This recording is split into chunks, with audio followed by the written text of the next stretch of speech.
Hey, you are listening to the Victims and Villains podcast, a podcast extension of the nonprofit that educates and engages individuals on mental health awareness and suicide prevention through pop culture.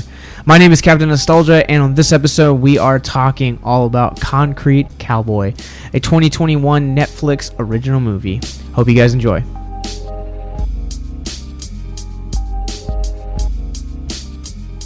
Grab your saddle, because we're talking about Concrete Cowboy. Before we get into that, I am joined by a dear friend of mine.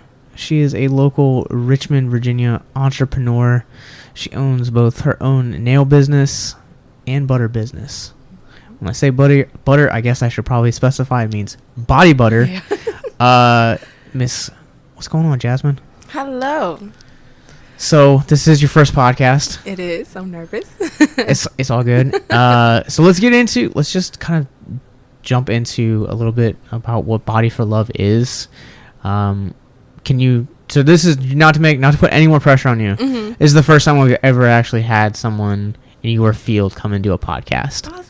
That's cool. So I've never had anyone that is an entrepreneur. Mm-hmm. Normally it's just people that are like, filmmakers or comic creators. Nothing that there's anything wrong with that. Yeah. But I don't know. This was just kind of cool fit for series. I'm really pumped on bringing you back later this year. Talk about John Wick. I love John Wick.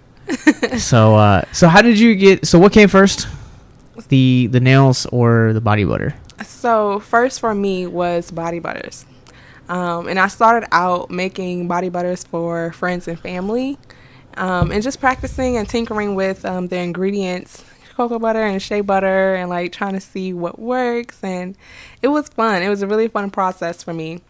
And then after that, I got into like buying my own nail things and trying that out, and that was fun as well. But I didn't really start taking that seriously. Or really the body butters, I didn't start taking that seriously until like maybe 2 or 3 years later. And then it became a business.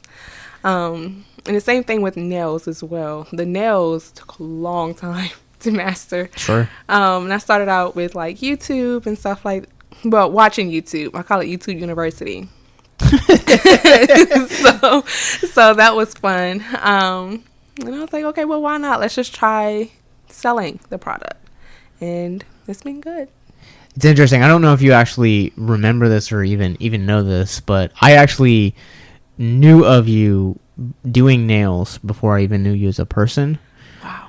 Yeah, I do not remember that. We were staying at we were in Richmond, Virginia, back when we were still in Pennsylvania, doing an event in town, and we were staying with the Websters. Oh, I remember that night. Yeah, and I think that night we were doing a mental health awareness night with Identity House, and you were there early doing someone's nails. Yes, I was doing Kate's nails. Yeah. So yeah, that happened. And I remember that night because I think that's also the same night I saw the hats and things you guys were selling, and I was like, oh, I gotta have this hat, and I eyeballed it the whole night. Yeah. And come to find out, like, my friend took the hat I wanted, but it was fine. It's okay. I found another one. It was great. Yeah, but you guys live together, so yeah. I mean, technically you could just take that hat at any time. Victims and Villains does not condone. Was it grand larceny? Is that? Okay, I think that's the technical term. I'm not a cop, so yeah. But that's cool. So what kind of spurred on the interest of wanting to create body butters? So the reason why I wanted to create my own skincare products was because I just was interested in the ingredients. I am interested in reading and understanding the ingredients that I use on my body and my skin. And 9 times out of 10, when you go into the stores and you purchase something, I don't necessarily know the ingredients that are in the products. And so I was like, well, let me just try making my own. And at the time, I remember like trying it, and it was great for my skin. And I actually like started moisturizing a lot more and like learning the importance of doing that. So that's the whole reason why I started doing body butters. and skincare products. The whole purpose of that is for you to take time and learn about the ingredients that you're putting into on your skin. Yeah. Yeah, I did never really consider that. I don't know if it was just because, like, before, like, Erica, like, I was, like, a bachelor, carefree, didn't really care. Yeah. But it's still a point of semi-contention in our relationship. Like, whenever I get out of the shower, it's always, do you moisturize, take care of your skin. Because, the longer that you keep up on it, the longer you're going to end up being in the long run. Yeah. It's important. Well, that's so cool. So, obviously, with skincare products, there's a few to many different flavors that people can buy from you. Yeah. So walk us through the line of body butters that you offer. Okay, so I only use essential oils. So there's like a difference between like the natural oils versus like the fragrance oils.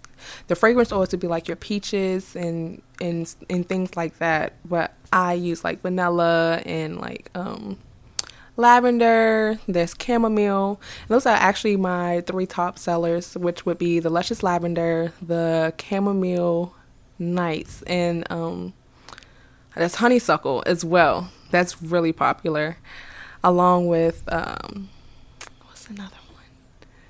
During the fall is Fall Festival. So those are like my top 4 or 5 scents that are being sold right now.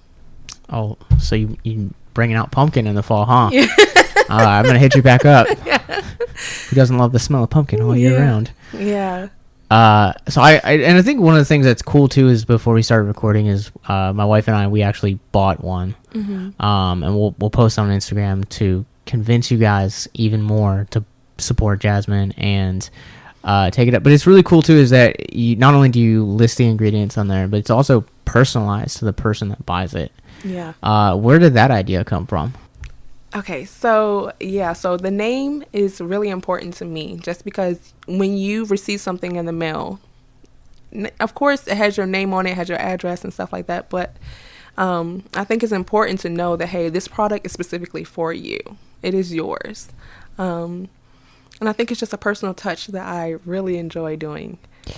It definitely helps make it feel a lot more personable. And that's one of the reasons that I, over the years, especially doing this podcast, I've wanted to support more independent businesses, smaller businesses, creators, and such like that.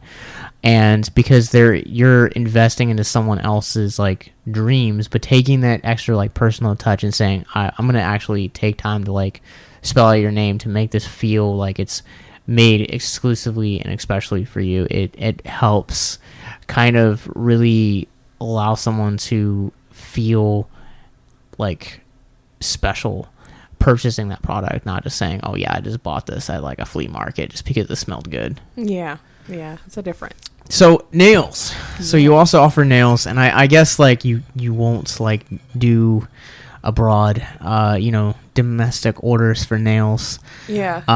Unless someone pays for her flights, that might be a whole different thing. Maybe in the future.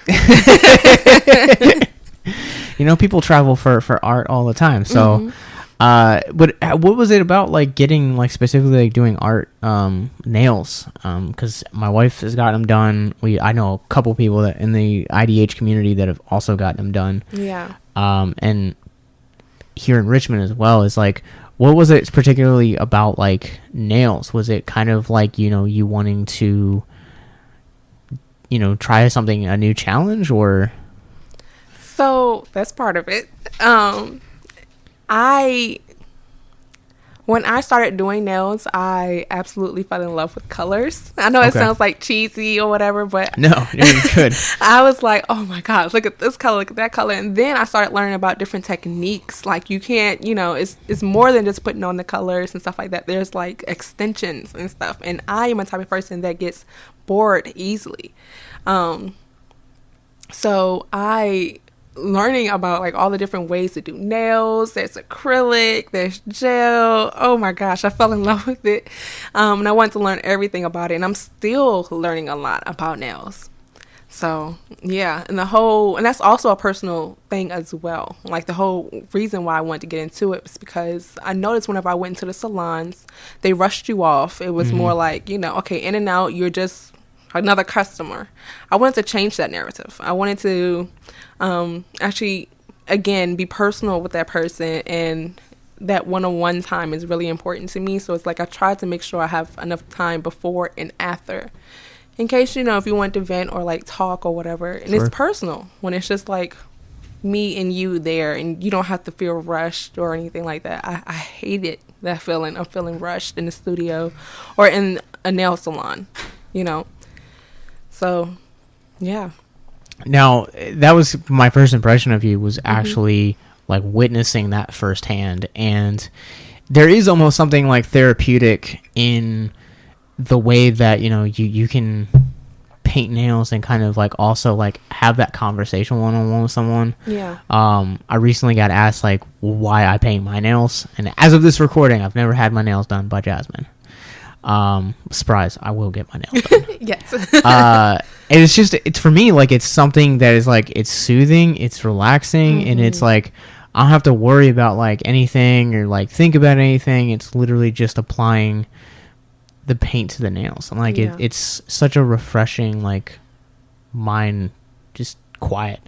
I really enjoy it, and I'm almost kind of curious, like, did you kind of find yourself getting involved into that just because of that, or was it something more?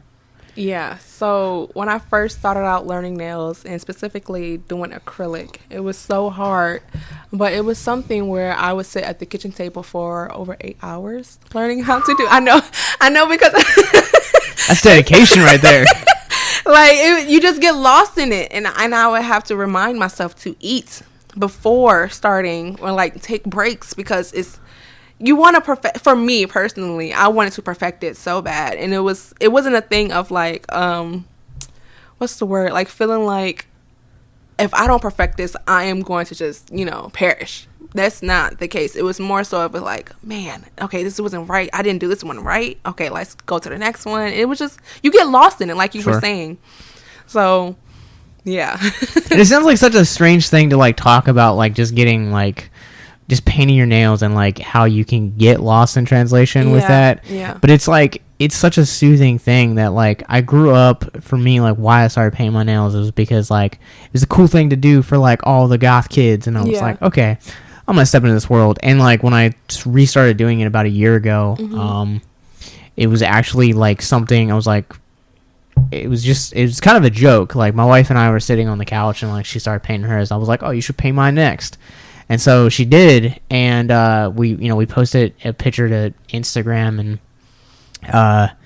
next thing I knew, like she had come across like a fact, like if someone that is heterosexual will paint their nails, and they're signified that they are an ally of the LGBT community, which we are. I am definitely, because there's such a high suicide rate in there, and for someone that does a podcast about mental health and also the nonprofit side, we really want to stress to everyone listening, whatever community you're from, that you have value and that you have worth. But it grew from there to where I was like, this is just something so simple, and yet it's so relaxing at the same time. Yeah. It's easy to get lost in. Yeah. So the most important question that I'm going to ask you regarding to Body for Love is, where can people find it online? Easy. I have Instagram, bodyforlove.co, and then also my website, bodyforlove.co. Everything's spelled out. It's not the number 4. Everything's spelled out. And here's something special for you listeners, is that wherever you guys are currently listening to this, we'll have links in the descriptions right now. So as soon as you get done, or even while you're listening to this on Spotify or Apple Podcasts, you guys can just click that link and order some body butters today. They're made with excellent care, and I haven't been able to use it yet, but I'm looking forward to tomorrow being able to dive into it. So yeah, let's talk about Concrete Cowboy. This is your official spoiler warning. We're just going to jump right into this. So Concrete Cowboy is kind of not anything what I expected this movie to be. Wow. I honestly had no idea. It was originally suggested by Caleb, who was me and him curated the Celebration of Diversity series, and he'd watched this previously. He was really, this movie, just from its cast to its themes to everything, just really blew me away. Yeah. I don't know if you felt the same, but I think did you cry during the movie? I cried the whole time. Oh my god! before the movie even started, I even said, I was like, "Oh my gosh, I'm going to cry," and I know it. There were parts of the movie where nothing was going on, and I felt the urge to cry. I didn't mean to throw you under the bus either. Like I was boo-hooing, like, "Don't look at me." I was so sad. But I want this to go on record officially for you guys that listened to the Stranger Things episode we did a couple years ago. We are doing a Stranger Things 4 episode once it gets out there, but this movie might have tainted my love and anticipation for season 4 because Caleb-maclaughlin, who plays in this, he plays Cole in this. He's so underutilized in Stranger Things. But here, like this, if we don't get like this level of performance, which I doubt we will, I might actually not enjoy this one as much because, my goodness, this kid is like talented, the real star of Stranger Things that is up and coming. Yeah, he was really good. Yeah, and he has to really hold his own because you have really diverse, really well-known cast for the most part. You have Method Man in this, which was strange to kind of see him in. This is the first dramatic role I've seen him in. Yeah.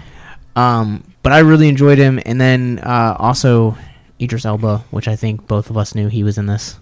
Yes, Idris. I'm here for the Idris Elba. He was great. This movie really does kind of probably going to pronounce this Jerome, who we talked about when we did Moonlight a couple weeks ago, and then also When They See Us. If you guys haven't seen When They See Us yet, it is, I would say, arguably, literally, probably top 3 best Netflix things that they've ever done.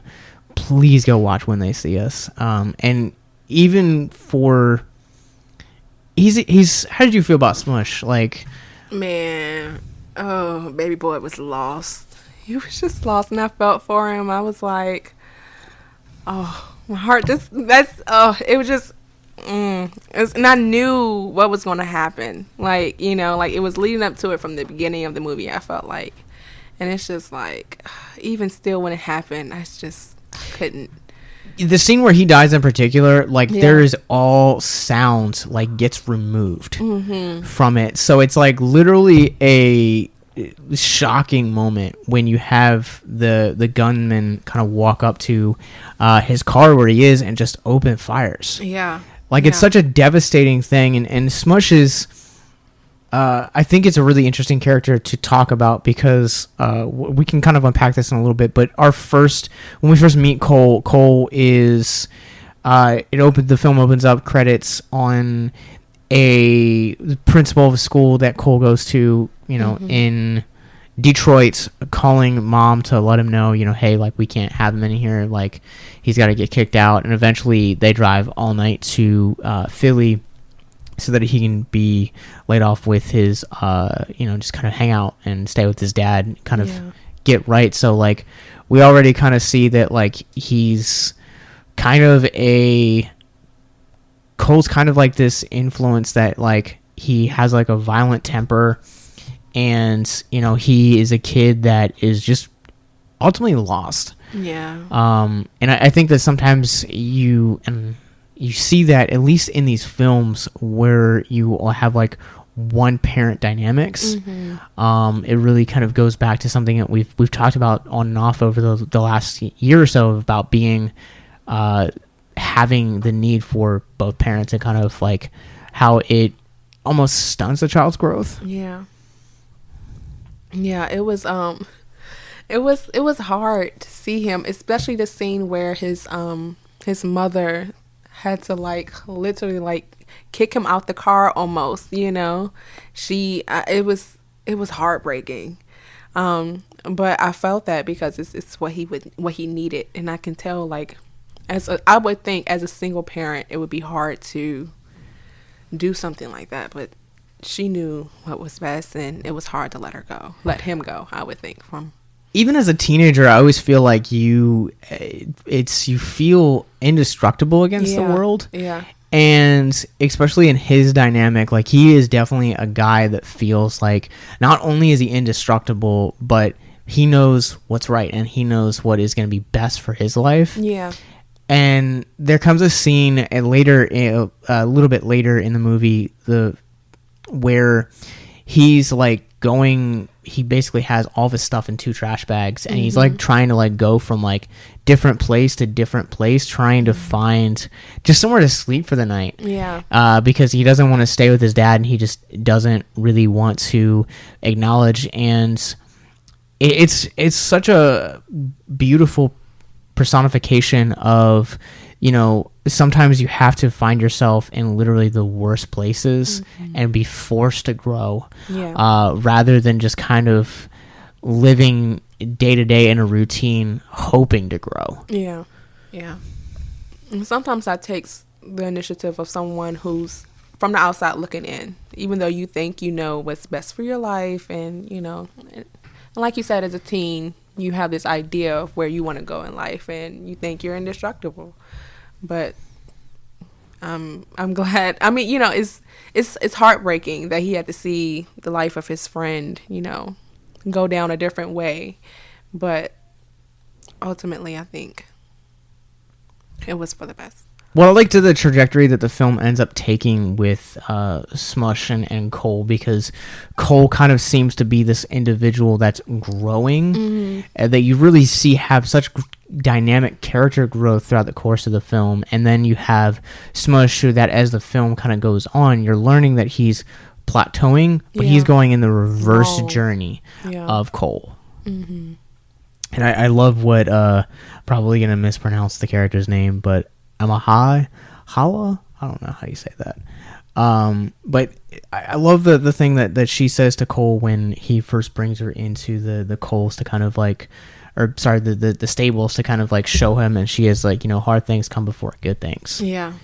And that's where we see that character at throughout the course of this, because, you know, it's been here. You have a kid that has literally been kicked out of countless schools. You know, he's been expelled. Like, mother doesn't really know what to do. And they talk about later in the film about horses having to be broken in, but here you have a kid that literally has to be broken in, kind of like show the ropes, that he has to learn that, you know, life is going to be hard, but you have to experience those hard things before you have good things. Yeah. If you or someone you know is listening to this podcast right now and you're struggling with suicide, addiction, self-harm, or depression, we encourage you guys to please reach out. This is the heartbeat of why we do what we do. Suicide is currently the 10th leading cause of death in the United States, and as of this recording, there are 132 suicides that take place each and every day on American soil. And when you scale back internationally, there are 800,000 successful suicides. That is one death roughly every 40 seconds. So if you or someone you know is struggling, you guys can go to victimsandvillains.net/hope. That resource is going to be right in the description wherever you guys are currently listening or streaming this. There you'll find resources that include the National Suicide Lifeline, which is 1-800-273-8255. You can also text HELP to 741-741. We also have a plethora of other resources, including churches, getting connected with counselors, LGBT resources like the Trevor Project, and also veteran hotline as well. Please, if you hear nothing else in the show, understand that you listening to this right now, have value and worth. We get it. Suicide, depression, mental health, these are hard topics, and the stigma around them doesn't make it any easier, but please consider the resources right in the descriptions below wherever you guys are listening, because once again, you have value and you have worth, so please stay with us.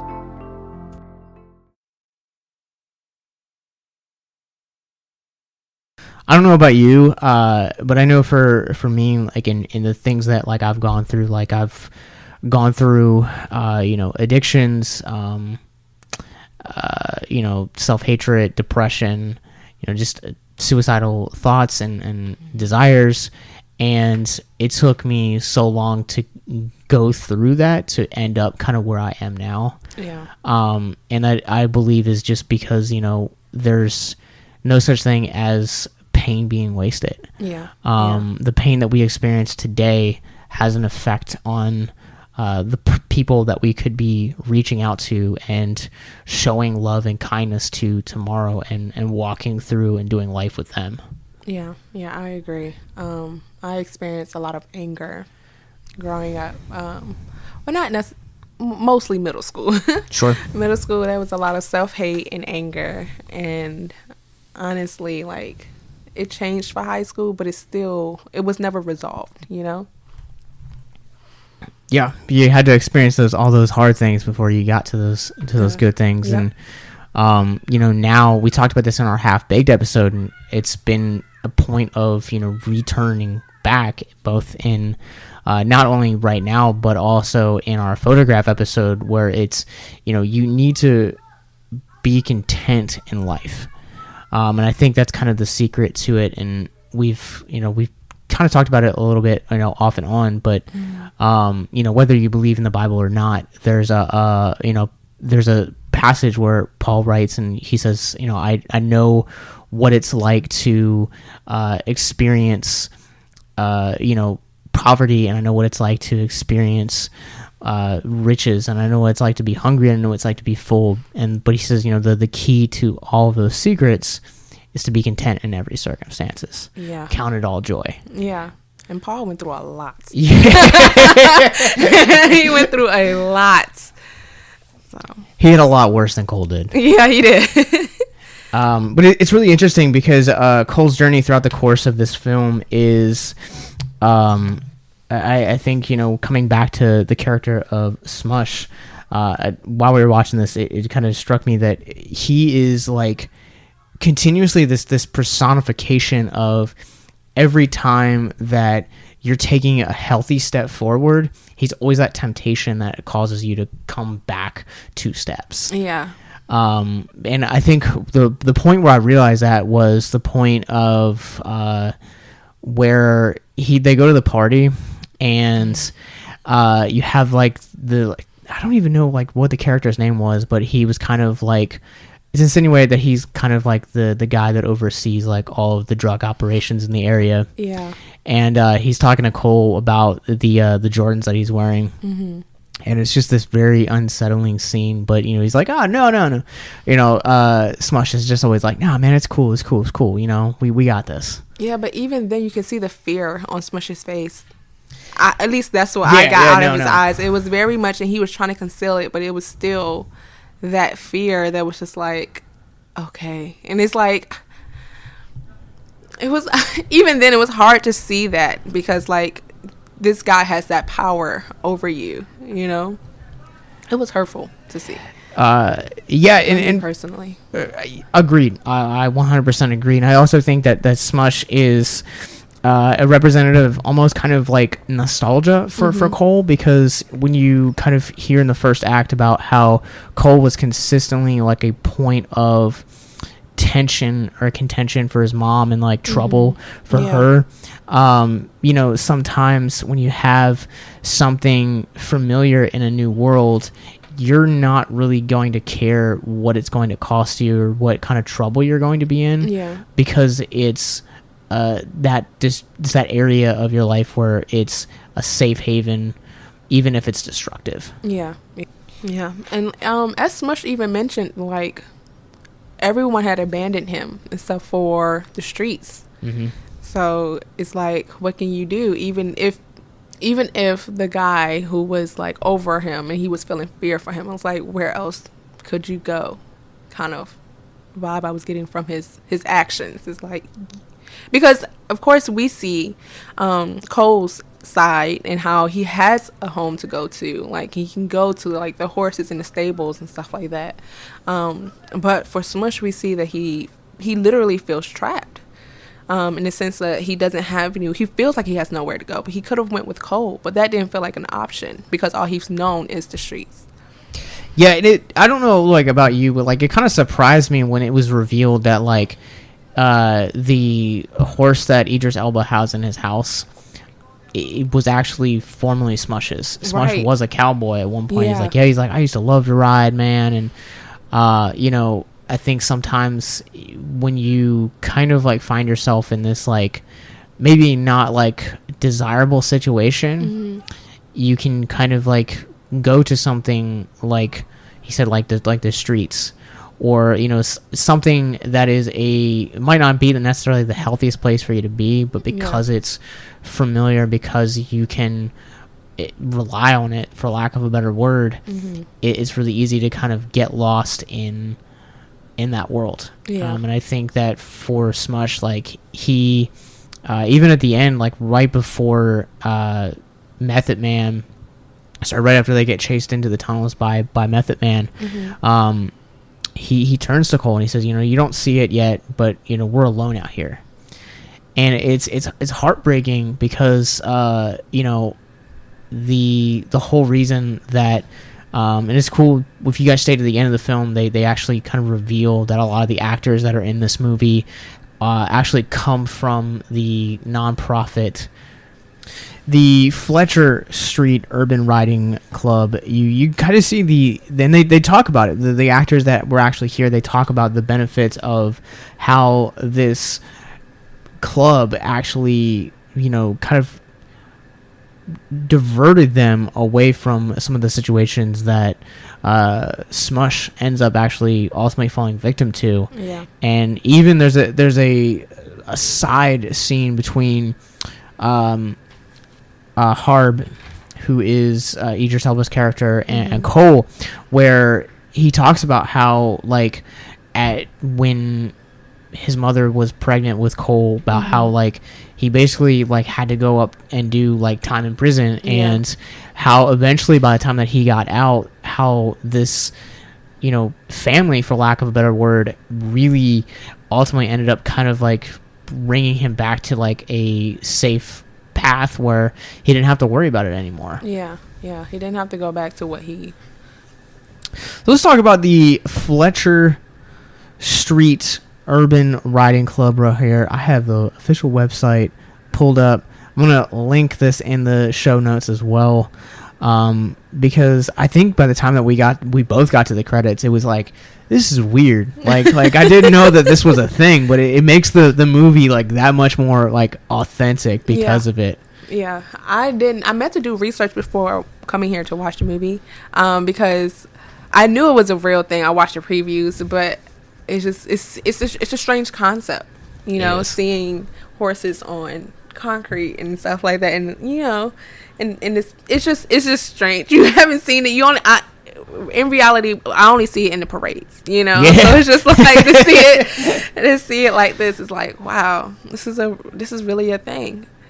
Well, let's take a slight detour into History Avenue, and meet a gentleman by the name of Ellis Farrell. He's the founder of Fletcher Street Urban Riding Club. He recalls his bull riding days at his grandma's farm in Tallahassee, Florida, early on.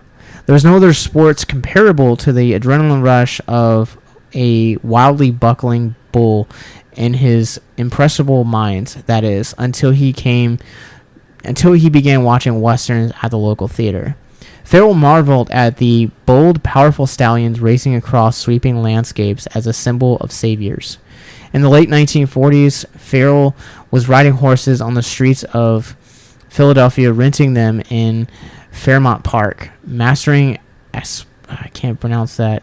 Equestrian skills over the years. Farrell envisioned the sport as a unique opportunity to broaden the horizon of urban youth, teach them horsemanship, improve mental fortitude, physical stamina, and develop attributes that could be applied to a real-world competition.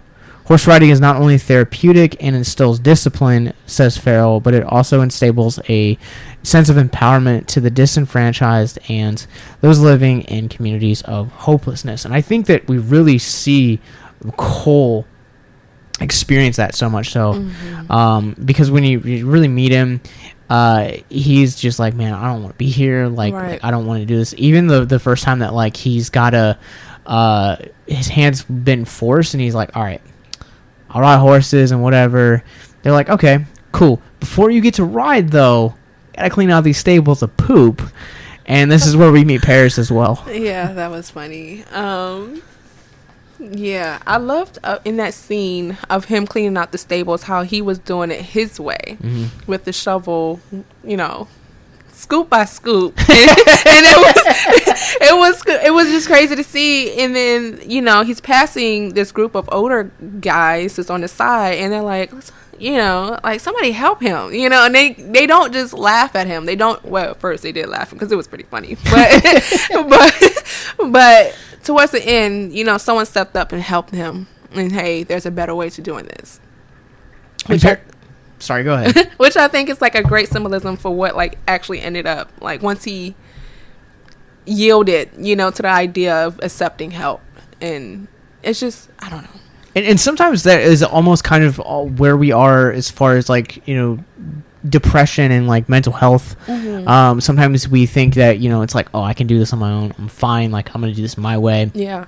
And from someone that has gone through depression, from someone that has gone through addiction, like, that is not something that I can testify, at least on my end, like, that has ever helped. Yeah. Like, I only saw real changes and real strides once I started opening up. Yeah. And, like, going and seeking help from, like, friends and, like, people in my community that I was like, look, clearly something's not right here, and I need help. Yeah. And it's that turning point where you actually start to kind of see that for Cole as well. Yeah. Yeah. Most definitely. And Paris kind of also becomes like a cautionary tale as well in that particular scene that you're talking about, because he shares that his horse is named Little. Yeah. To which Cole's like, well, why'd you call him Little? Yeah. And he's like, well, I actually named him after my little brother who was killed a couple of years ago. And it's this subtle, like, realization for Cole that, you know, there's a life past his own problems. I feel like it's the first time when we really see him kind of go through that. But even more than that, later on, I kind of feel like with Smush as well, like, Paris is also kind of a warning sign, because he's like, he straight up asks him, he's like, you know, how'd you end up in the chair? Yeah. He's like, it was basically like, I can't remember if it was like a drug deal gone wrong or it was like gang activity gone wrong. It was a fight. It was an altercation he had with his brother. And I think he said it was over territory. Yeah. So it's like, yeah, and it's such a small thing for him to end up with such a large consequence of being in the chair for the rest of his life. Yeah, well, I mean, you look at, like, he said that, you know, it's this very, like, heavy moment where he's like, my brother didn't wake up. Yeah. I did. Yep. Now I'm forced to spend the rest of my days in this chair. Yeah. Yeah. Fighting over nothing, because he ends up talking about, like, the territory later just ended up actually becoming a Starbucks. Yep. Of all things. Yeah. Possibly also one of the things that I think Cole really demonstrates throughout the course of this film is himself, like, fighting. But even more than that is once you kind of see that, like, there is this, perhaps also one of the things that I think Cole really does a good job at representing in this. There's another scene in particular where Boo, who's kind of like the crazy wild stallion, ends up actually getting out, and ironically enough, he's Cole's horse. And so, like, there's that moment where, like, Cole, you know, and him kind of like really they connect, and it's kind of like the first time that he gets to ride the horse. And I think another scene that follows is with Esha, and she talks about, you know, hey, I got something for you. And he gives he gets the cowboy hat, and it's not necessarily I don't know how you looked at it, that particular scene, but like when he first gets it, he's kind of like, oh, thanks, like, you know, getting that Christmas gift from, like, you know, the family member that it wasn't exactly what you wanted, but it's the thought that counts, and eventually it ends up growing on you. Yeah. But it demonstrates as a sign of kind of being accepted and by a new family. And for the first time in the film, it kind of really feels like for him that he's being accepted. Yeah, I saw that too in that scene. I also want to go back and talk about how with the horse, he was saying he can't do it, like he can't tame Boo. But it's just this, I think it was also, what I got from the scene was, it was also a realization that, like, wow, this thing is greater than me and I'm not worthy of it almost. But it's like the horse had already sort of chosen him, you know, like he's already been accepted by the horse, because the horse was wild and nobody could tame him, but he was able to sleep in the stables with Boo, you know. So I think that was just like also a cool thing to see as well. Yeah, it's kind of that extension of, or at least like the prelude to this society that ends up keeping him in here. And they talk about a real life Fletcher Street rider actually talks in the end of the film, and he's like, I'm 40 years old now, and had it not been for Fletcher Street, I would have ended up actually in, you know, like, it's the reason that I never ended up in jail or never had any altercations. And Method Man even at one point when he takes him to like the jockey race, when he took Cole, you know, he kind of talks about like the impact that like Fletcher Street had on him. So he's like, you know, because I went through that journey of being in Fletcher Street, like, it's the reason that, like, I'm a cop now. Right, that's true. How would you guys like to help us get mental health resources into schools, conventions, and other events? Well, now you can. Simply go to patreon.com/victims and villains for as little as $1 a month. You guys can help us get mental health resources into current and upcoming generations, educate and break down stigma surrounding mental health, suicide, and depression. And you get exclusive content that you can't get anywhere else. And you guys can tell us which Nicolas Cage movie you want us to cover, and we'll do it. All it takes to get started is to go to patreon.com/victims and villains, or simply click the link in the episode description wherever you guys are currently listening or streaming this episode. Pick your tier and get started today. Yes, it's that simple. So quickly select the tier that you want and help us get hope into the hands of the depressed and the suicidal today.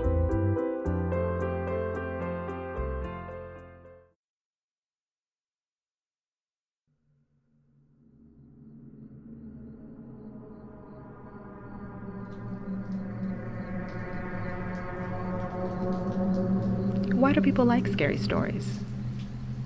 For me, it's always been about resilience. Horror stories are brave new worlds where anything is possible and anyone can triumph. I'm Wimoto, by the way, host of Black Women Are Scary, the podcast that celebrates people of color writing in horror. We produce short horror stories every month to spotlight BIPOC authors, sound designers, and publishers. Make a tax-deductible contribution this month, and your support will go towards our second season with new authors and new scary stories. Come face the monsters with us. I can't remember what Method Man said to Cole when he was there, but essentially it seemed like he was saying this isn't the only way. You know, you can tame horses and be around horses. There's other options too, which I think was cool for him to do, just because sometimes sheriffs can be seen as like something, or police officers can be seen as someone who is just like, you know, they don't really care or whatever. But he took the time to take him there and show him, hey, there's a different way as well. Yeah, I think too that like it really kind of goes towards, you know, and we kind of talked, they kind of allude to this like really early in the film too, is at that particular scene of, you know, talking about like there's other ways. You know, we kind of see it with Smush, like Smush feels like he's trapped in this like cycle of violence and drugs, and like constantly looking over his shoulder. And I think that, you know, we talked about this last year in some of the episodes, but, you know, redlining's been a very like real thing, or like gentrification and stuff along those lines. And he kind of says, you know, that you can break out of this. And I think that, you know, to anyone that, you know, whether you're struggling in a cycle of depression, or whether you're cycling in you know, to poverty, or you know, stereotypes, or whatever have you, like it is possible to grow out of that. And like there's always a way out. You just really have to fight for it. It goes back to that saying, you know, hard things come before good things. It does. Yeah. To kind of echo the scene we were just talking about in particular with Method Man, kind of him talking about how there's always more than what meets the eye, basically. Like, you really have to work hard for it. There's the scene where it's excellently shot, like very fast paced. I know that you're like big in action movies, but the scene where Smush and Cole are running from Method Man, excellently shot. Like, just it was great. It was great. But you know, it was that realization that for him, like getting caught and nearly getting caught, and kind of having the fear of prison or something, you know, the wrath of Idris Elba, which if you've seen Hobbs and Shaw, you know what that entails. But it was enough for him to kind of like really kind of turn his life around and say, you know, like, I'm gonna really work at this cowboy thing. It might not necessarily be what I love, but I know it's necessarily really what I need for my own mental health. Right. And I think he, because before he made his decision, essentially, when his friend was essentially just like, hey, so what are you going to do? You know, like, well, are we in this thing together or what? And he turns around and he's like, you can see it on his face, he made his choice. Like, this is for the birds. I'm not about to do this, you know. There's a better way. And he has already had a taste of that better way with the Cowboys and with his father. So it's just, he chose that, and you can see him actively making the decision to turn from his friend, which I think might have been hard, because we also saw his friend sitting there sad, you know, and he had just told this story about how, like, it's just us out here.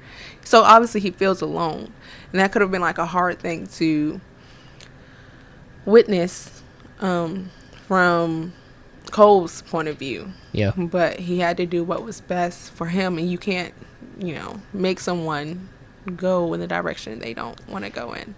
And that's always like the hardest thing about like situations like that, because like as you're growing as an individual, like there always are going to be like people in your life that are toxic to that growth, whether it's a workplace scenario, or it's you know, someone in your neighborhood or church community, or just whatever. There's a number of different things where that toxicity comes into play. But throughout that growth, you end up genuinely caring about that people, and you see time and time again that for every inch that Cole grows, there is always that pushback to for him to always kind of come back to Smush. And it's like kind of goes back to, you know, for every good thing, every ounce, every step forward I take for my own good, you always have that devil on your shoulder that's always daring you to step back. And so like later in the film, like the horses get taken by Pennsylvania Animal Control, which was extremely sad. That was so hard, because I'm like, and in my mind, and I'm looking at Cole, I'm like, he just found this animal, you know, that that's relying on him, and he has responsibility, and it's like taking him away from the streets, and it's just like, then they're taking it away. Oh, it was so hard. And then again, he goes, the next scene, it's right back into you know, hang out with Smush, and that's the part where Smush dies, and he realizes that it's like, man, like I need to really, like you were saying, like focus on myself. Like I need to kind of confront the ugly nature that, you know, growth has, that you have to take on with growth. I've had many uncomfortable conversations in my own season of growths over the years that have ended up, either deleting friends from my life or actually making friendships better. Yeah.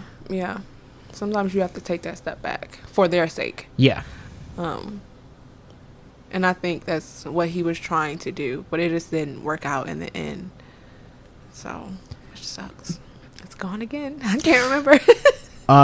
Well, the movie ends with kind of has that happy ending cushion between like mom coming back and the family being reunited. Yeah. Right before that, it's a great sign, and probably one of my favorite scenes in the movie is where they're starting to like slowly line up. Yeah. And they're just kind of watching the destruction of the stables, and they're all like complaining, and Idris Elba comes in. He's like, home.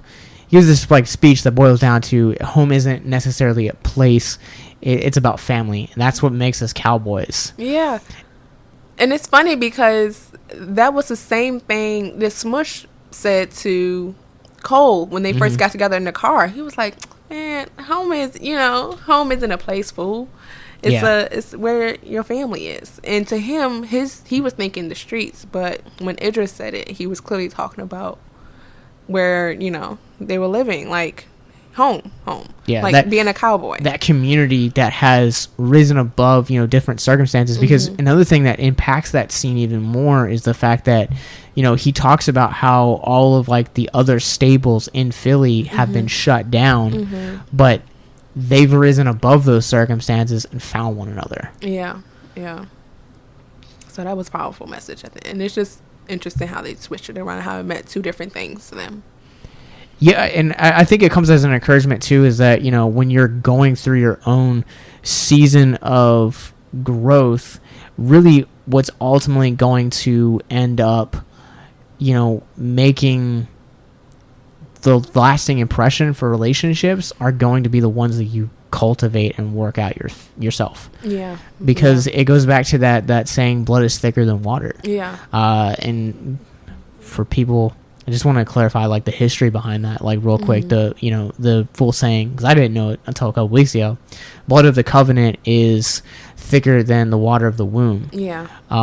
Meaning that the family and the friends that you make for yourself are always going to be the relationships that always endure more. Yeah. Family, no matter what, you're always going to have them. But, those relationships of the covenant, you're going to really have to work extra hard to keep them and to be honest and vulnerable with them. That's a bit of a shorter episode, but I think that's going to do it for us on this episode of Victims and Villains. So, Jasmine, thank you so much for talking about Concrete Cowboy and Body for Love. Yes, it was great. Thank you for having me. Well, it's not going to be the last time. That's true. I'll be back for John Wick. Yes, I love John Wick. Keanu Reeves is amazing. It's if you guys that don't know Jasmine, so I'm assuming that like our friends are like listening to this. Yeah. Man, like we went to a bonfire a couple weeks ago, and like we were talking about like what movies we liked, and it was like still like a shock. She was like, "Yeah, John Wick's like one of my favorite movies." I was like, Jasmine's a very quiet individual. And John Wick opened that wide up. So. Yeah, I love action and like assassin movies. They're great. Well, one more time, thank you so much, and hit us one more time with the socials and let people know where they can find and support Body for Love. So you can find me on Instagram or on Facebook at bodyforlove.co. It's not .com, .co. And then also my website is bodyforlove.co. And you guys can make sure that you guys can also hit the hit all that. Blah, blah, blah, blah. You guys can also discover and support Jasmine in the descriptions below wherever you guys are currently listening or streaming this episode, along with our mental health resource library. Go to victimsandvillains.net/hope, where you guys can find a whole array of resources for suicide prevention and mental health, domestic abuse as well. But you guys can find us everywhere at Victims and Villains. We are on Facebook, Instagram, Twitter, Twitch, and YouTube, wherever you guys get your podcasts from. Victimsandvillains.net will get you guys access to all of that. Our Patreon, past episodes that we've done, movie reviews, and once again, our suicide prevention resource library. But until next time.